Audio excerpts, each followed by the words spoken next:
नमस्कार, मैं हूं देवांजलि मोइत्रा।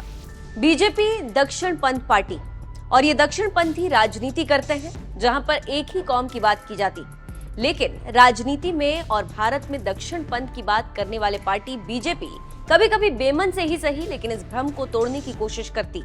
लेकिन बीजेपी से आहत और खुन्नस रखने वाले हैं जो बीजेपी को वोट नहीं देते और ना ही बीजेपी से नाता रखते हैं।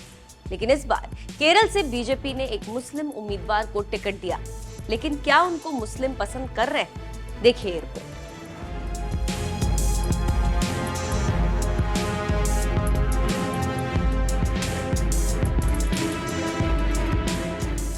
तीसरी बार सत्ता में आने के लिए बीजेपी ने 400 प्लस का नारा दिया है, लेकिन इस बार बीजेपी की हालत खराब है और इसका कारण है बीजेपी की मजबूरियां। लोग महंगाई, बेरोजगारी और अग्निवीर के साथ देश में बढ़ते नफरत से विपक्ष हमलावर है और इस बार लग रहा है कि सरकार बनने वाली नहीं।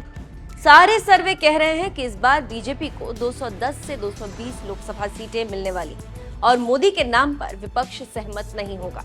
ऐसे में मोदी का सरकार बनाना संभव नहीं। ऐसे में बीजेपी ने एक मुस्लिम उम्मीदवार को केरल के मलप्पुरम लोकसभा सीट से उतारा, जहां पर करीब 69% वोटर्स मुस्लिम।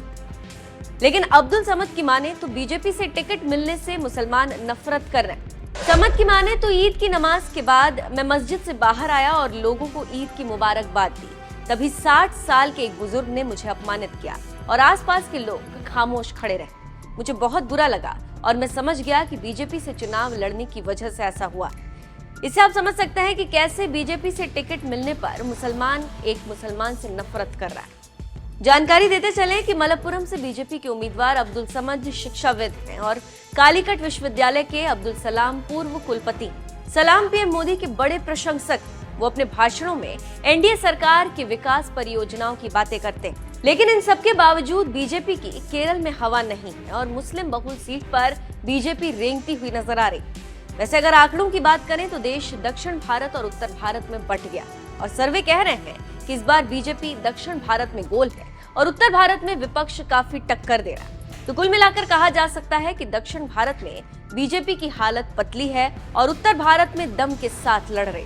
देखना होगा कि आगे कितनी सीटें बीजेपी जीत रही है, लेकिन मलप्पुरम लोकसभा सीट ने ये साबित कर दिया कि मुसलमान बीजेपी को आज भी पसंद नहीं कर रहे और बीजेपी भी मुसलमानों को वैसे ही ट्रीट कर रही।